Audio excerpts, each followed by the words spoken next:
So അപ്പോൾ guys, നമ്മളിന്ന് വന്നിരിക്കുന്നത് മലയാളത്തിലെ ഓണം റിലീസുകളുടെ മേജർ റിലീസിലൊന്നായിട്ടുള്ള അയാം ഗെയിം, ദുൽഖറിൻ്റെ ഏറ്റവും കൂടുതൽ സിനിമയുടെ അയാം ഗെയിമിൻ്റെ ട്രെയിലർ റിയാക്ഷന് വേണ്ടിയാണ് നമ്മൾ വന്നിരിക്കുന്നത്. അപ്പോൾ നഹാസ് ഹിദായത്, നമ്മുടെ RDX ഡയറക്ടർ, പുള്ളിയുടെ രണ്ടാമത്തെ സിനിമയാണിത്. സീ മ്യൂസിക് കമ്പനി. അതായത് RDX പോലെ ഒരു ഫസ്റ്റ് ഫിലിം, 100 കോടി ക്ലബ്ബിൽ കയറിയ പടം. അത് കഴിഞ്ഞ് സെക്കൻഡ് ഫിലിം എന്ന് പറയുന്നത് തന്നെ ഭയങ്കര നല്ല പ്രൊഡക്ഷനും ഒരു മേജർ സ്റ്റാറിനെ കുറച്ചധികം മലയാളം ഡയറക്ടേഴ്സിന് ഫസ്റ്റ് പടത്തിൽ 100 കോടി അടിച്ചിട്ടുണ്ട്. അതെ, അപ്പോൾ അതുകൊണ്ട് തന്നെ ഈ സെക്കൻഡ് പടം എന്താവും എന്നറിയാനുള്ള ക്യൂരിയോസിറ്റി ഉണ്ട്. ഈ ട്രെയിലർ നമ്മൾ ഓൾറെഡി കണ്ടു, കാര്യം ഇത് ഇറങ്ങിയിട്ട് 2-3 ദിവസം ആയാലും. അപ്പോൾ അതുകൊണ്ട് തന്നെ ആ സമയത്ത് നമ്മൾ കണ്ടു. നമുക്കിത് ഷൂട്ട് ചെയ്യാൻ അവസരം കിട്ടിയത് ഞായറാഴ്ചയാണ്. അപ്പോൾ അവസരം നമ്മൾ ഒന്നുകൂടെ ഈ ട്രെയിലർ കാണുന്നു, എന്നിട്ട് നമ്മുടെ ചിലത് അറിയാനുണ്ട് അല്ലേ. അപ്പോൾ നമുക്ക് ട്രെയിലർ കാണാം.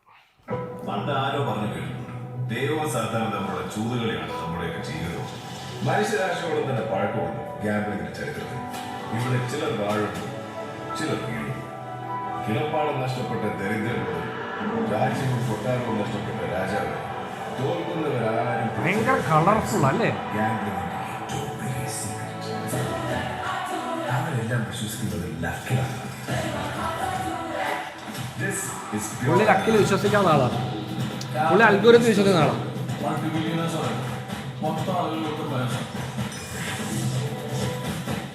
ഇവിടെ പലതരം ബെറ്റിംഗ്, സ്പോർട്സ് ബെറ്റിംഗ്, ഓരോ ടീം ഓരോ പാറ്റേൺ, അത് ക്രാക്ക് ചെയ്യാൻ പറ്റും.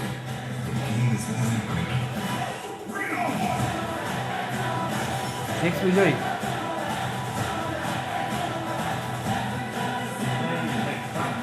ഡാൻ ജോൺ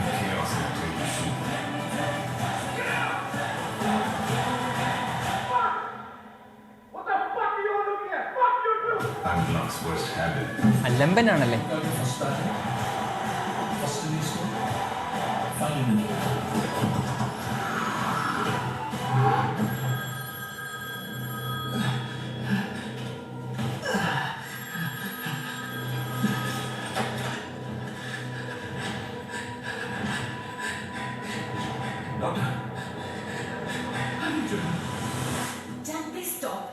ഞാൻ തന്നെ ഒരു പേഷ്യൻ്റ് ആയിട്ട് മാത്രമേ കണ്ടിട്ടുള്ളൂ.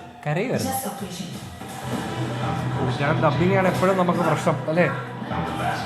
നല്ലൊരു കുറച്ചുകൂടി ബെറ്റർ. മറ്റേലും ബെറ്ററാ, മറ്റേ നമ്മുടെ പള്ളിച്ചട്ടം പേര്. നമ്മൾ ഒരിക്കലും മറക്കരുതാത്തൊരു തത്വം, never give up. I'm gonna settle everyone.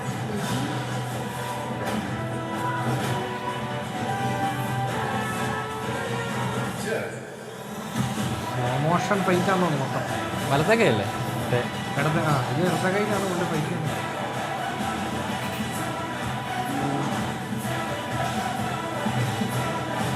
Kutch Sera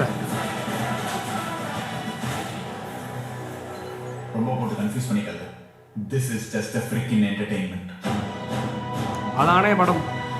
ഇതൊരു എന്റർടൈൻമെന്റ് പടമാണെന്നാണ് അവർ പറയുന്നത്. വേറെ ഒന്നുമില്ല, വേറെ ഒന്നും ചിന്തിക്കരുത് എന്നാണ് അവർ പറയുന്നത്. മിഷ്കയ്യ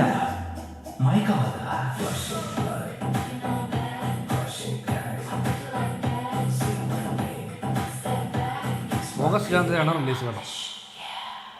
ജെയ്ക്സ് ബിജോയും ജിംഷി ഖാലിദുമാണ് ഇതിന്റെ ഓഡിയോ വിഷ്വൽ. അതെ, പിന്നെ റീറ്റിന്റെ എഡിറ്റർ ചമൻ ചാക്കോ. ഒരു അൺപോപ്പുലർ ഒപ്പീനിയൻ പറയാനുണ്ട് എനിക്ക്. എന്താണെന്ന് വെച്ച് കഴിഞ്ഞാൽ, ഇപ്പോൾ ചമൻ ചാക്കോ എഡിറ്റ് ചെയ്യുന്ന എല്ലാ പടത്തിലില്ലേ, ചമൻ ചാക്കോ ഒരു സൂപ്പർ സ്റ്റാർ എഡിറ്ററെ പോലെ ഇല്ലേ. അതായത് ചമൻ ചാക്കോ എഡിറ്റ് ചെയ്യുന്ന പടങ്ങൾക്ക് ഇത് ചമൻ്റെ എഡിറ്റിംഗ് ആണേ എന്ന് മനസ്സിലാക്കുന്ന രീതിയിലുള്ള കുറേ പരിപാടികൾ ഉണ്ടാവും അതിനകത്ത്. അതെപ്പോഴും നമുക്കത് ഫീൽ ചെയ്യും. ചിലപ്പോൾ വർക്കാവും. ഈ ലോക പോലത്തെ പടത്തിൽ കുറച്ച് വർക്കാണ്. അതാ പറഞ്ഞത്, അത് ചിലതിന് നന്നായിട്ടിരിക്കും. പക്ഷേ എനിക്ക് ലാസ്റ്റ് കണ്ട അതിനിടയിൽ എനിക്ക് തീരെ അത് സെറ്റായില്ല. കാര്യം എൻ്റെ പടത്തിൻ്റെ ആസ്വാദനത്തെ ആ എഡിറ്റിംഗ് ഭയങ്കരമായിട്ട് ബാധിച്ചു. കാര്യം ഭയങ്കര വേഗതയാണ്. അതായത് ഈ സ്പീഡെന്ന് പറയുന്നത് ഈ ഷോർട്സ് ട്രിം ചെയ്ത് ചേർത്ത് വെക്കുന്ന ഉണ്ടാകുന്ന സ്പീഡല്ലാതെ കഥയ്ക്കു അല്ലെങ്കിൽ ആ സീനൊരു ഫ്ലോ ഉണ്ടാവണം എന്നുള്ളതാണ് നമ്മുടെ ഒരു ഡിമാൻഡ്. പക്ഷെ അത് എല്ലാ പടത്തിനും അങ്ങനെ ആവണമെന്നില്ല. ഇപ്പോൾ തല്ലുമാല പോലെ സിനിമയിലെ എഡിറ്ററിന്റെ പങ്കെന്ന് പറയുന്നത് അദ്ദേഹം ഒരു സ്റ്റോറി ടെല്ലർ കൂടെ.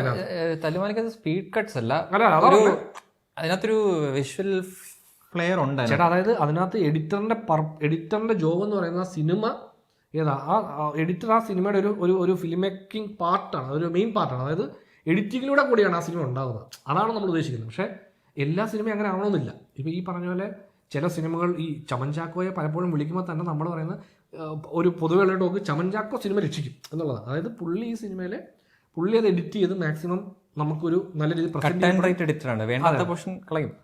അങ്ങനെ ചെയ്യുന്നുള്ളൂ. അപ്പോൾ എനിക്കത് ഈ അടുത്തിടയ്ക്ക് പുള്ളി എന്നല്ല പലരുടെ എഡിറ്റിങ്ങിൽ എനിക്ക് ഈ സിനിമ സ്പീഡാക്കാൻ വേണ്ടി വളരെ വേഗത്തിൽ ഇത് എഡിറ്റ് ചെയ്ത്, അതായത് വേഗത്തിൽ നമുക്കൊരു ഒരു സീനിലോ ഒരു സ്ഥലത്തോ നമ്മൾ ഒരുപാട് നേരം സസ്റ്റെയിൻ ചെയ്ത് ഭയങ്കര വേഗത്തിൽ എഡിറ്റ് ചെയ്തിട്ട് പെട്ടെന്ന് എനിക്ക് എഡിറ്റ് ചെയ്ത് വീട്ടിൽ പോകണം എന്ന് പറയുന്നത് എനിക്ക് കണ്ടൊരു ഒബ്സർവേഷൻ എന്ന് പറഞ്ഞാൽ എനിക്ക് അത് വർക്കാവില്ല. പക്ഷെ അത് വർക്കാവുന്ന ഒരു സെറ്റ് ഓഫ് ഓഡിയൻസ്, വർക്കാവുന്ന ഒരു വലിയ കൂട്ടം ഓഡിയൻസ് നമുക്ക് ഉള്ളത് കൊണ്ടാണ്. അതായത് ഇതിന്റെ ഞാൻ കാണുന്നതിലുപരി എനിക്കിതിലെ ഒരു പരിപാടി ഉണ്ടായിരിക്കണം, ഇല്ലെങ്കിൽ ലാഗാം.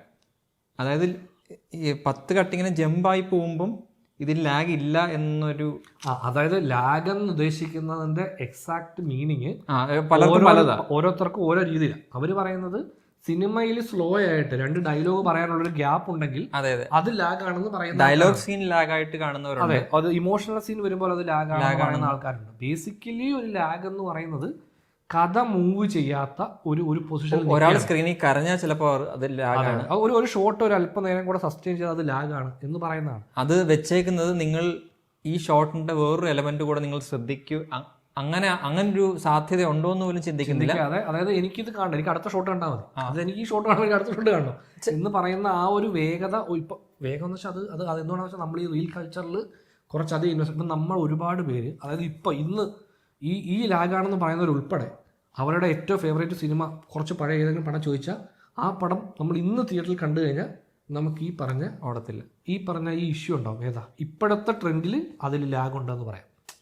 അതെന്തുകൊണ്ടാണെന്ന് വെച്ച് കഴിഞ്ഞാൽ നമ്മുടെ സിനിമ വ്യൂവിങ്ങിന് നമ്മുടെ പുതിയ നമ്മൾ ഈ ട്രെയിനിലൊക്കെ പോകുമ്പോൾ കാണാം, അതായത് ഇങ്ങനെ ഒരുപാട് പേര് സിനിമ ഇങ്ങനെ ഫോർവേഡ് ചെയ്തും, കാരണം അവർക്ക് ഒരുപാട് സമയം സ്പെൻഡ് ചെയ്യാൻ താല്പര്യമില്ല. ഇത് പോട്ടെ, അടുത്ത കഥയുടെ അടുത്ത സംഭവം പാട്ടൊക്കെ ഓടിച്ചു കളയും. ചിലപ്പം ചിലര് പാട്ടിലൊരു പ്രധാന പോയിന്റ് ആണ്. ഇപ്പൊ ഈ പാട്ട് ഓടിച്ചു കളയുമ്പോൾ ആ പോയിന്റ്, ആ ഒരു എക്സ്പോസിഷൻ പാട്ടിൽ പോയത് അവർ അറിയുന്നില്ല. അപ്പുറത്ത് തന്നെ ഒരു സംഭവം നടക്കുമ്പോൾ ഇതെന്ത് ഒരു ബന്ധമില്ലാത്ത സംഭവം എന്നുകൊണ്ട് അവർ ഓടിച്ചു അവർ കാണുന്നതിലൂടെ അവർ എഡിറ്റിംഗ് നടത്തുവാണ്. അപ്പൊ എനിക്ക് ഈ ട്രെയിലർ തന്നെ കാണുമ്പോഴും ഇതൊരു ഭയങ്കര എനിക്ക് ട്രെയിലറിനൊരു അപ്സ് ആൻഡ് ഡൗൺസ് കുറവായിട്ട് തോന്നി.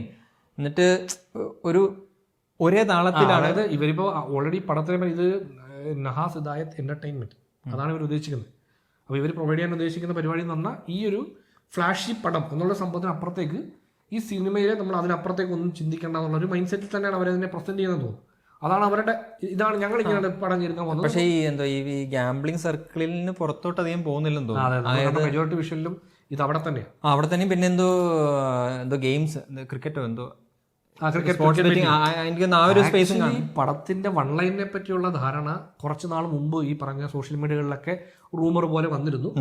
ഞാനതൊരു മറ്റൊരു സോഴ്സിൽ നിന്ന് കേട്ട് കഴിഞ്ഞപ്പോൾ എനിക്ക് കുറച്ചുകൂടെ ബിലീവ് അറിയാവുന്ന 2% അല്ലേ. അതെ, അതായത് ഒരു ബിലീവ് നമുക്ക് പുള്ളി വർക്ക് ചെയ്തിട്ടുള്ള അല്ലെങ്കിൽ പുള്ളി ഇൻഡസ്ട്രിയിലുള്ള ഒരാളായതുകൊണ്ട് തന്നെ നമുക്ക് അവിടെ നിന്ന് കേട്ടത് കൊണ്ട് നമുക്ക് ഇപ്പം ഈ ട്രെയിലർ കാണുമ്പോൾ മനസ്സിലാവുന്നുണ്ട് പടത്തിന്റെ കഥ. ഇതിന്റെ വൺലൈൻ നമുക്ക് നമ്മൾ കുറെ നാൾ മുമ്പ് കേട്ടത്, കുറെ നാളല്ലേ, എനിക്ക് തോന്നുന്നു ഈ വർഷം തുടക്കത്തിൽ എന്താ കേട്ടതാണ്. അതെ, യൂട്യൂബിലെ പൃഥ്വിരാജാണ് എല്ലാത്തിന്റെ കഥ അറിയാം. അല്ല, അത് വേറൊന്നുമല്ല, നമുക്ക് ഇങ്ങനെ പരിചയമുള്ളപ്പോൾ നമ്മൾ ചോദിക്കില്ല എന്താ പരിപാടി എന്ന് ചോദിക്കുമ്പോൾ എന്താണ് അയാങ്കേന്റെ പരിപാടി ചോദിക്കുമ്പോൾ ആരെങ്കിലും പറയുന്ന അറിയാവുന്ന ചിലപ്പോൾ നമുക്ക് ഇതാണ് ഐഡിയ എന്ന് പറയും. അത്രേ ഉള്ളൂ. നമ്മൾ തിരക്കഥ ഇരുന്ന് മൊത്തം വായിച്ചിട്ടൊന്നുമല്ല, ജസ്റ്റ് ഒരു ഐഡിയ പറയുമല്ലോ. അപ്പൊ അത് ഈ ട്രെയിലർ കാണുമ്പോൾ ഓക്കെ അത് തന്നെയാണ് പരിപാടി. ട്രെയിലർ കാണുമ്പോൾ നമുക്ക് ട്രെയിലറിൽ ഇപ്പൊ അത് പറയുന്നില്ലെങ്കിലും ഈ ഓൺലൈൻ അറിയാവുന്നവർക്ക് ആ ട്രെയിലർ കണ്ടാൽ മനസ്സിലാവും. ഇതിപ്പം എനിക്ക് മാത്രം അറിയാവുന്ന കാര്യമൊന്നുമല്ല. ഇത് ഒരുപാട് ഇപ്പൊ റെഡിറ്റിലും ഈ ഫേസ്ബുക്കിലൊക്കെ ഒരുപാട് പേര് കുറെ നാളായിട്ട് ഇതിനെപ്പറ്റി പറയുന്നുണ്ട്. എക്സ്ക്ലൂസീവ് കണ്ടന്റ് ഒന്നും അല്ലേ ഇത്. എല്ലാവർക്കും അറിയാം. ഇപ്പം ഒരുപാട് പേര് ട്രെയിലർ കാണുമ്പോൾ തന്നെ മനസ്സിലാവും, ഇത് അത് തന്നെയാണല്ലോ, നമ്മൾ കേട്ട ആ റൂമർ കേട്ട സംഭവം തന്നെയാണല്ലോ എന്ന് ഒരുപാട് പേർക്ക് അത് കേട്ടവർക്ക് അറിയാൻ പറ്റും. അത്രേ ഉള്ളൂ. പിന്നെ ഈ ട്രെയിലറിനകത്തെ നായിക എലമെന്റ് 2 ഷോട്ടിലായതുകൊണ്ട് തന്നെ കഥയിലും അങ്ങനെ പ്രാധാന്യമുള്ള ആണെന്ന് തോന്നില്ല. സംയുക്ത അഭിനയിക്കുന്നുണ്ട് സിനിമയിൽ, നമ്മുടെ കച്ചിസേരയിലെ. സോ ഞങ്ങൾ ആരാധകർ വെയിറ്റിംഗ് ആണ് അല്ലെ. ഈ വിഷ്വലി രസമുണ്ടല്ലോ. അപ്പൊ ഈ ഒരു സ്പേസിൽ കുറച്ചധികം നടക്കുന്നതുകൊണ്ട് തന്നെ കുറച്ചധികം ഷോർട്ട് വേരിയേഷൻസും ഈ ഒരു പഞ്ചുള്ള ഇമേജസ് ആണ്. അതായത് നമ്മളെ വളരെ ഡെൻസിറ്റി ഉള്ള കളേഴ്സും അതെ ജിംഷി അത് രസമുണ്ട് കാണാൻ. ഗ്രേഡ് ചെയ്ത് മറ്റേ ശ്രീക്ക് വാര്യർ ആയിരിക്കാൻ ചാൻസ് ഉണ്ട്. അതെ, അതായത് ഇവരുടെ കോമ്പിനേഷൻ അങ്ങനെയല്ലേ ആണെന്ന് തോന്നുന്നു. കാരണം രസമുണ്ട് അതിന്റെ വിഷ്വൽസ്, അതേപോലെ തന്നെ മ്യൂസിക്കിന് രസമുണ്ട്. പിന്നെ വരേണ്ട മെയിൻ എലമെന്റ് എന്ന് പറഞ്ഞാൽ ദുൽഖർ എലമെന്റ്. ഇപ്പം എനിക്ക് കുറച്ച് കാലമായിട്ട് തോന്നുന്ന സംഭവമാണ് ഈ മലയാളത്തിലേക്ക് ദുൽഖറിനെ പ്ലേസ് ചെയ്യാൻ ഒരുപാട് ഫിലിം മേക്കേഴ്സിന് പറ്റുന്നില്ല. അതായത് ഇതിനകത്ത് പോലും കാണുമ്പോൾ സിനിമയിൽ ചിലപ്പം വർക്കാവായിരിക്കും. എനിക്കിത് കാണുമ്പോൾ ഒരു തെലുങ്ക് പടത്തിന്റെ മലയാളം ഡബ് വേർഷൻ എന്ന് പറയാം. കാരണം ഇതെല്ലാം പാൻ ഇന്ത്യൻ പടമാണ്. അപ്പൊ ദുൽഖർ ഇപ്പൊ ആക്ച്വലി പാൻ ഇന്ത്യൻ സ്റ്റാർ ആവാനുള്ള, അല്ലെങ്കിൽ അങ്ങനെയാണെന്നോ കുടിക്കും അല്ലേ? ഒരുപാട് പടങ്ങൾ ഇപ്പൊ തെലുങ്കിലൊക്കെ പോയി ചെയ്തു. ബട്ട് ഈ തെലുങ്ക് സിനിമ ലക്കി ഭാസ്കറിൽ ദുൽഖറിനെ പ്രസന്റ് ചെയ്ത ഒരു വൈബില് നമ്മൾ ലാലേട്ടനെ കുറിച്ച് കഴിഞ്ഞ പ്രാവശ്യം മറ്റേ എന്താ ജയിലറിന്റെ സമയത്ത് പറഞ്ഞായിരുന്നു. ജയിലറിൽ ലാലേട്ടനെ പ്രസന്റ് ചെയ്തതുപോലെ മലയാളത്തിൽ നമ്മൾ ഒരുപാട് ഇങ്ങനെ ചർച്ചയായിട്ട് വെച്ചിട്ടില്ലെങ്കിലും പറയുന്നൊരു കാര്യമാണ്, മലയാള സിനിമ ക്രാക്ക് ചെയ്തിട്ടില്ലാത്ത കുറച്ച് ജോണേഴ്സ് ഉണ്ട്. ഈ പറയുന്ന പോലെ സ്റ്റൈൽ ഓവർ സബ്സ്റ്റൻസ് പടങ്ങൾ. അതിൻ്റെ കറക്റ്റ് മീറ്റർ എവിടെ കൊണ്ട്, ഇപ്പം ഖലീഫ ആ ഒരു വേർഷൻ, ഇതും ഈ സ്റ്റൈൽ ഓവർ സബ്സ്റ്റൻസ് പടം തന്നെയാണ്. എമ്പുരാന്റെ കുറെ പേരുടെ കംപ്ലൈന്റ് അതായിരുന്നു, ഇത് സ്റ്റൈൽ ഓവർ സബ്സ്റ്റൻസ് ആണെന്ന്. പക്ഷെ അത് കൃത്യമായിട്ട് ക്രാക്ക് ചെയ്യാൻ പൃഥ്വിരാജിന് പറ്റിയില്ല. നമ്മൾ കുറച്ചൊക്കെ എൻജോയ് ചെയ്തെങ്കിലും അതും ക്രാക്ഡ് അല്ല. ഇപ്പം ഈ ജയിലർ പോലും സ്റ്റൈൽ ഓവർ സബ്സ്റ്റൻസ് പടം, പക്ഷെ അത് എൻജോയബിൾ ആണ്. എൻജോയ് ചെയ്താൽ അതിൻ്റെ അകത്തെ പരിപാടികളൊന്നും അതുപോലെയാണ് ഇത് പ്രസന്റ് ചെയ്തേക്കുന്നത്. നമ്മൾ സ്റ്റൈൽ വളരെ ചുമ്മാ കണ്ട് ആസ്വദിച്ച് വിടുക എന്നുള്ള പടമാണ്. പക്ഷെ അത് കണ്ട് ആസ്വദിക്കുന്ന രീതിയിൽ അത് എടുക്കാൻ ഉള്ള സംഭവം, അത് ക്രാക്ക് ചെയ്തിട്ടുണ്ടോ എന്ന് പടം കാണുമ്പോൾ അത് കാണുമ്പോൾ നമുക്ക് അറിയാൻ പറ്റത്തുള്ളൂ. ബട്ട് എനിവേ ഇത് ഡെഫിനറ്റ്ലി നമ്മൾ ഇതെല്ലാം ഓഗസ്റ്റ് 20-ാം തീയതിയാണ്, അതായത് ഓണം റിലീസിന്റെ ഭാഗമാണ്. ദിവസം തിയേറ്ററിലായിരിക്കും നമ്മൾ. ഈ ഇതിന്റെ കോർ പരിപാടി ഗാംബ്ലിംഗ് എന്ന് പറയുന്നത് അങ്ങനെ എക്സ്ട്രീംലി ഇൻട്രസ്റ്റ് ഉള്ളൊരു, കുറച്ചധികം അതിന്റെ നുവാൻസസിനെ കുറിച്ചും ഡീറ്റെയിലിനെ കുറിച്ചൊക്കെ പോകുന്നുണ്ട്. അത് ഒരു നിഷ് ഓഡിയൻസിന് ഇൻട്രസ്റ്റ് ഉള്ളൊരു സംഭവമാണ്. അതിന്റെ അത് ഗംഭീരമായിട്ട് വർക്കായാലും എനിക്ക് തോന്നുന്നു ഐ ആം ഗെയിം പെപ്പയുണ്ട്, അന്വർഗസ് പെപ്പയുണ്ട് പടത്തിൽ. ഇതുവരെ ട്രെയിലർ പുള്ളി കാണിച്ചിട്ടില്ല. പുള്ളിയുടെ ബാക്ക് ഷോട്ട് ആണ് കാണിച്ചതാണ് എനിക്ക് തോന്നുന്നത്. പുള്ളി ഈ പടത്തിൽ ഒരു അല്പം കുറച്ചുകൂടെ ലീനായിട്ട് ആയിരുന്നു. പുള്ളിയുടെ ഒരു ഫോട്ടോ ഒക്കെ വന്നതിനകത്ത് അങ്ങനെ ആയിരുന്നു. അപ്പോൾ എനിക്ക് തോന്നുന്നു പുള്ളി ഒരു മെയിൻ റോൾ ചെയ്യുന്നുണ്ട് പടത്തിൽ എന്നാണ് അറിഞ്ഞിരിക്കുന്നത്. അപ്പോൾ ഐ ആം ഗെയിമിൻ വരട്ടെ. ഡെഫിനറ്റ്ലി നമ്മൾ FTFS കാണുന്നതായിരിക്കും. അന്ന് ഖലീഫയും ഇതും അന്ന് തന്നെയാണെന്ന് തോന്നുന്നു. ബദ്ലേം കുടുംബ യൂണിറ്റ് 21-ാം തീയതി ആണെന്ന് തോന്നുന്നു. ഒരു ദിവസം കഴിഞ്ഞിട്ടാണ്. അപ്പോൾ അതുകൊണ്ട് തന്നെ രണ്ട് സ്റ്റൈലിഷ് പടം അടുപ്പിച്ചപ്പുറം എല്ലാം അതെ തിയേറ്ററിൽ നമ്മൾ അന്ന് തിയേറ്ററിലാണ്. വേറെ ഒന്നുമില്ല. ഇത് 3 പടങ്ങളാണ് മേജർ. 3 പടങ്ങൾ മലയാളത്തിൽ, ഇംഗ്ലീഷ് എല്ലാം. മറ്റു ഭാഷകൾ ഉണ്ടോ എന്ന് അറിയത്തില്ല, നോക്കണം.